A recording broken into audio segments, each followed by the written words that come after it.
2 நாட்களாக மழை தூறிக்கொண்டே இருந்தது. 3வது நாள் இரவு பயங்கரமான மழை. சந்திரன் தன்னுடைய வீட்டு கதவை மூடிவிட்டு ஒரு புத்தகத்தை எடுத்து வாசித்துக் கொண்டிருந்தார். யாரோ கதவை தட்டுவது போல சத்தம் கேட்டது. அவர் எழுந்து ஜன்னல் வழியாக எட்டிப் பார்த்தார். சில பறவைகள் மழைக்கு ஒதுங்க அவர் வீட்டுக்குள்ளே வர முயற்சி செய்து கொண்டிருந்தன. அவர் அந்த பறவைகள் மேல் பரிதாபப்பட்டு விளக்கை போட்டு கதவை திறந்து விட்டார்.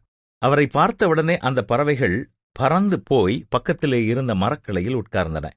அவர் பலவிதமான குரல் எழுப்பி கூப்பிட்டு பார்த்தார், கையை அசைத்து பார்த்தார், விளக்கை அணைத்து விட்டு வீட்டிற்குள்ளே கூட உட்கார்ந்து பார்த்தார். அந்த பறவைகளால் இவருடைய உதவி மனப்பான்மையை புரிந்து கொள்ளவே முடியவில்லை.